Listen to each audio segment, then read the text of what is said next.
Événement chez Peugeot avec l'arrivée de cette deuxième génération de 208. Événement pourquoi? Parce que la première génération de 208 était en 2018 la meilleure vente de Peugeot en France et la deuxième vente de véhicules toutes marques derrière une certaine Clio. Alors si la Clio 5 est arrivée juste avant l'été, et bien donc Peugeot nous présente cette 208 juste après l'été. Il y a une sorte de marquage à la culotte en termes de timing. Il y a aussi un marquage à la culotte en termes de dimension, puisque cette nouvelle 208 a pas mal grandi et fait désormais 4,05 m. Elle est à 1 cm de la Clio en termes de longueur. Elle est aussi plus basse et plus large, donc donne visuellement quelque chose de plus dynamique. La 208 change radicalement par rapport à sa devancière en termes de style. On retrouve la fameuse griffe à l'avant et les trois petites griffes à l'arrière qui sont désormais des attributs stylistiques de la marque. Du côté des motorisations, on trouve en essence que des 3 cylindres de 75, 100 et 130 chevaux pour l'instant, avec un diesel de 100 chevaux. Il y aura aussi une version entièrement électrique. On essaye, nous, la version cœur de gamme de 100 chevaux, associée à une boîte mécanique à 6 rapports. Qu'est-ce qu'on attend de cette 208? On attend évidemment un intérieur aussi soigné que les dernières réalisations de Peugeot, et puis bien sûr le fameux toucher de route de la marque. Allez, on va voir si toutes les promesses sont tenues. Elles le sont à l'intérieur, où l'on retrouve l'agencement désormais bien connu de la marque, avec le petit volant et les compteurs à regarder par-dessus. Ceux-ci sont entièrement numériques, avec un nouvel effet 3D plutôt réussi, mais celui-ci n'est disponible qu'à partir de notre niveau de finition Allure. L'écran central est en série de 7 pouces sur cette finition, et ici de 10 pouces en option, un écran qui surmonte les fameuses touches piano. Celle-ci comporte désormais deux parties, une tactile juste sous l'écran, et l'autre à basculement plus près du conducteur. La 208 reçoit enfin des aides à la conduite moderne avec de série sur tous les niveaux de finition le freinage automatique d'urgence ou l'alerte de franchissement de ligne. Sur ce point, elle ne fait toutefois que combler un gros retard. La qualité de présentation progresse beaucoup avec des plastiques moussés sur la partie supérieure de la planche de bord et ce dès le deuxième niveau de finition appelé Active. L'ensemble avec le combiné 3D, les plastiques moussés, le grand écran et les touches piano tend vers les premiums. À voir comment présenteront les finitions inférieures. À l'arrière, l'habitabilité pour les passagers ne progresse pas et se montre inférieure à celle de la Clio et largement dépassée par celle des Polo ou Ibiza.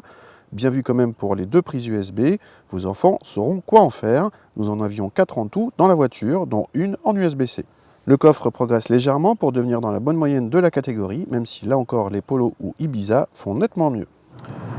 Alors qu'est-ce qu'elle vaut cette 208 qu'on essaye ici donc en 1,2 litre PureTech 100 chevaux? Eh bien, plein de bonnes surprises. D'abord, on va commencer par ce 3 cylindres 100 chevaux qui est très discret. Il n'y a que quand on monte dans les tours qu'on entend la sonorité 3 cylindres, mais qui n'est jamais dérangeante. Pas de vibration.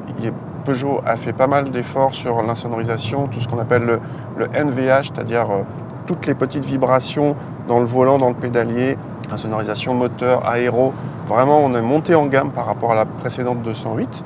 Et tout ça contribue à un bon niveau de confort. On va voir un petit peu plus tard. On revient sur le 100 chevaux et les performances qui sont tout à fait suffisants. Merci aux 200 Nm de couple, un peu plus de 200 Nm de couple, et un poids de 1100 kg qui donne une voiture qui a pas mal d'allant, surtout que la boîte est plus ou moins bien étagée, donc les relances sont toujours faciles. Donc ce 100 chevaux, pour le coup, il est très bien. Pour la partie châssis, alors on rappelle que c'est une nouvelle plateforme, mais ce n'est pas la première qui l'utilise, puisqu'on avait déjà essayé la DS3 Crossback avec la nouvelle plateforme. Ici, on est dans une finition Allure avec des roues de 16 pouces, et alors on est bluffé par le niveau de confort de cette voiture. Le filtrage des suspensions est remarquable, et associé l'absence de vibration et de silence, ça donne une voiture qui est vraiment en gros progrès en confort par rapport à la génération précédente, et en tout cas plus confortable qu'une Clio, associé toujours au petit volant qui donne cette sensation d'agilité, et on a une voiture qui est quand même très efficace sur petite route, là aussi légère, ça donne un compromis excellent. Alors cette finition Allure, il y a des réglages qui laissent du roulis, ça nuit un petit peu à la précision. Si vous voulez quelque chose de plus dynamique, il faudra s'orienter vers la finition GT Line. Mais là, en tant que tel, c'est un excellent compromis. Peugeot tient toutes ses promesses sur son savoir-faire en matière de plaisir de conduite.